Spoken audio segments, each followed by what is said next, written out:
नमस्कार दोस्तों, मैं प्रदीप सचदेवा आप सबका स्वागत करता हूं अपने इस YouTube चैनल में। दोस्तों, अक्सर ये शिकायत रहती है लोगों की कि हम पुलिस स्टेशन गए और हमारी रिपोर्ट जो है वो दर्ज नहीं की गई और पुलिस FIR नहीं करती, चाहे वो अपराध कैसा भी हो। तो पहले पुलिस टरकाने की कोशिश करती है। तो क्या करें अगर पुलिस ने हम टरकाने की कोशिश करी और आपकी FIR नहीं दर्ज करी, आपकी रिपोर्ट नहीं ली। तो दोस्तों, आज हम इसी के बारे में बात करने वाले हैं। और पुलिस क्यों टरकाती है, पुलिस क्यों रिपोर्ट दर्ज नहीं करती। एक तो स्टेट का जो क्राइम रेट है वो बढ़ता है, तो पुलिस की बदनामी होती है कि भाई इतना क्राइम रेट है आपके स्टेट के अंदर या आपके एरिया के अंदर, इस वजह से भी। दूसरा, अगर पुलिस कोई भी मुकदमा दर्ज करती है तो पुलिस को मेहनत करनी पड़ती है।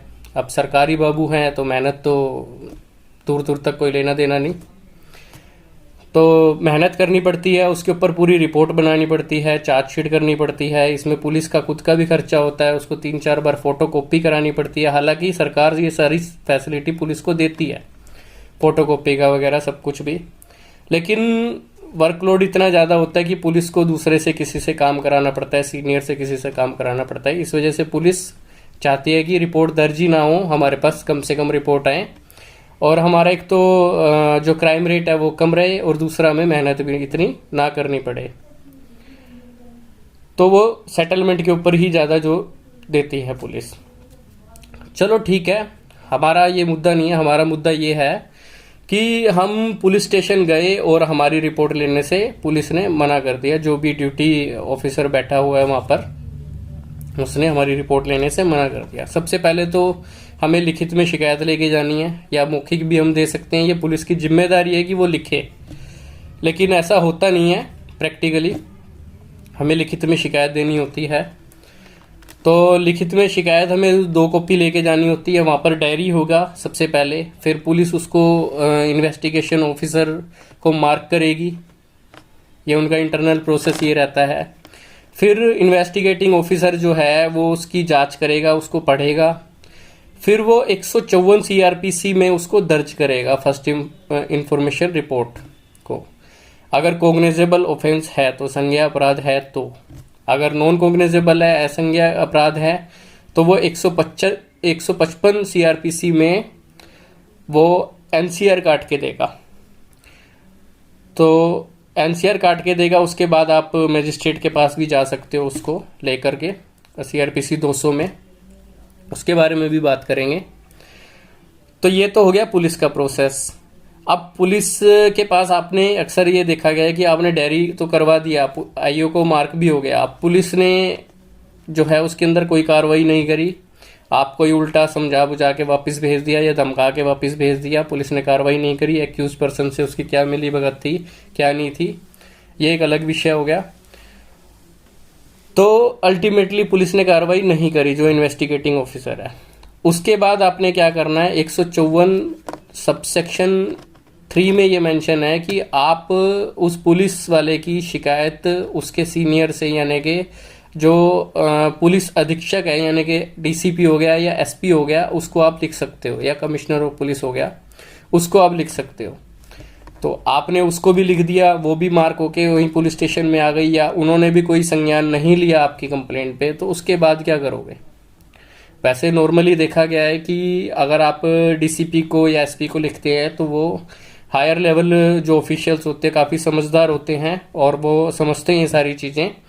तो नॉर्मली देखा गया है कि वो कार्रवाई कर देते हैं किसी किसी केसेस में, और नहीं भी करते, ना करें तो उसके बाद आप CRPC की धारा 200 के अंदर मजिस्ट्रेट के आगे अपना जो वाद है वो रख सकते हो। वो बोलते रेगुलर प्रैक्टिस में 200 ही है वैसे, उसके अंदर वो 200 में जांच की जाती है। वैसे जो रखा जाता है वो 190 में रखा जाता है मजिस्ट्रेट के आगे।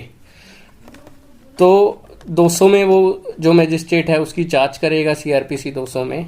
उसके बाद फिर अगर वो उसके अधिकार क्षेत्र में नहीं आता तो वो उसको 201 में बोलेगा कि भैया ये मेरे अधिकार क्षेत्र में नहीं आता, आप उसको लिबर्टी देगा कि भाई तुम किसी और, जो भी उसके कंपिटेंट कोर्ट होगी या जिसके अधिकार क्षेत्र में वो आता है मामला, उसके लिए वो उसको बोलेंगे कि भाई ये आप वहाँ जाओ, तो ठीक है वहाँ चले जाएंगे। उसके बाद वो मजिस्ट्रेट उसको सुनेगा मामले को पूरा, और जब तक सेटिस्फाइड नहीं होता तब तक नोटिस नहीं करेगा। जैसे उसके जो प्रोसिक्यूशन है, जो कंप्लेनेंट है, उसके बयान होंगे, जो विटनेसेस हैं उनके बयान भी वो पहले ले सकता है। तो मैजिस्ट्रेट पहले खुद सेटिस्फाइड होगा कि ये मामला बनता है कि नहीं बनता। उसके बाद वो 204 में नोटिस इशू करेगा मैजिस्ट्रेट जो है सेकंड पार्टी को। इस बीच अब पुलिस का रोल कहाँ है? इस बीच अगर मैजिस्ट्रेट को लगता है कि भाई ये संज्ञेय अपराध है, इसके अंदर एफआईआर दर्ज होनी चाहिए थी और इसमें पुलिस जांच की आवश्यकता है, कि मैजिस्ट्रेट खुद तो जांच करेगा ही करेगा, लेकिन एविडेंस कलेक्ट करने के लिए पुलिस जांच की, ऐसा कोई गंभीर अपराध है और पुलिस जांच की आवश्यकता है, तो वो 156 सीआरपीसी की सबसेक्शन 3 में वो ऑर्डर कर सकता है पुलिस को एफआईआर रजिस्टर करने के लिए कि भाई इसके मामले के अंदर एफआईआर रजिस्टर करो और मुझे रिपोर्ट दो। तो दोस्तों, इससे रिलेटेड एक बड़ी ही अच्छी सुप्रीम कोर्ट की जजमेंट भी है, ललिता कुमारी versus state of Uttar Pradesh, जिसके अंदर ये सुप्रीम कोर्ट ने कहा है कि कोई भी कॉग्निजेबल ऑफेंस की रिपोर्ट आपके पास लिखित में कोई भी जानकारी इत्तला आती है तो उसके अंदर आपको एफआईआर रजिस्टर करके 154 के तहत उसमें कार्रवाई करनी ही करनी है, आप उससे नहीं मना कर सकते। अच्छा, एक ये काफ़ी लोग बोलते हैं कि भाई हमारी डायरी तो कर लिया, या आपने बाय पोस्ट भेज दिया, डायरी हो गया, उसके बाद भी कोई कार्रवाई नहीं हुई, ना तो 154 के तहत आपको एफआईआर की गई, ना ही एनसीआर की गई 155 के तहत, और पुलिस ने ऐसे ही लेके और पेंडिंग रखी हुई है। तो आप उस पुलिस वाले से आरटीआई लगा के एक्शन टेकन रिपोर्ट ज़रूर मांगे। इससे आपके पैसे भी बच जाएंगे, 156(3) में जाओगे या सीआरपीसी 200 का वाद आप दायर करोगे तो वकील पैसे तो लेंगे ही, वो फ्री में काम नहीं करेंगे। तो हो सकता है कि अगर आप आरटीआई लगाओ और अपनी कंप्लेंट के ऊपर एक्शन टेकन रिपोर्ट मांगे तो आपको 156(3) और 200 में ना जाना पड़े। ये बहुत ही अच्छा सॉल्यूशन है एक, इसका इस्तेमाल आपको ज़रूर करना ही करना है। अगर आप 154(3) में भी रिपोर्ट पुलिस अधीक्षक को, डीसीपी को, एसपी को दे रहे हैं तो उस पर भी आरटीआई लगा के आप डीसीपी एसपी से पूछ सकते हैं कि भाई मेरी कंप्लेंट के ऊपर आपने अभी तक क्या कार्रवाई की है। अगर कोई कार्रवाई नहीं की है तो वो मुझे बताया जाए कि भाई कार्रवाई नहीं की। ऐसा तो कोई पुलिस वाला कहेगा नहीं कि भाई मैंने कार्रवाई नहीं की, और कार्रवाई की है तो क्या की है। अगर आपकी फाइनल रिपोर्ट भी लगा दी गई है, क्लोज भी कर दी गई है, तो वो भी बताया जाए कि क्लोज करने का कारण क्या था। आप फिर उस चीज़ को लेके कोर्ट में भी जा सकते हो कि भाई ये कारण जो उसके हैं वो कहीं से भी जस्टिफाइड नहीं होते, तो वो पुलिस वाले को जस्टिफाई करने हैं कि भाई कैसे। तो ये आपको आगे आप 156(3) या 200 में जाओगे उसमें भी फ़ायदा दे सकती है ये चीज़। तो दोस्तों, इससे रिलेटेड अगर कोई आपका क्वेश्चन है तो प्लीज़ कमेंट सेक्शन में पूछें, मैं उसका आंसर करने की पूरी कोशिश करूँगा। और वीडियो अच्छी लगी हो तो सब्सक्राइब करें, लाइक करें, कमेंट करें। सब्सक्राइब ज़रूर करें क्योंकि व्यूज़ ज़्यादा आ रहे हैं, सब्सक्राइबर कम हैं, तो प्लीज़ सब्सक्राइब ज़रूर करें ताकि मेरी कोई और वीडियो आए तो उसके बारे में आपको पता चले। धन्यवाद।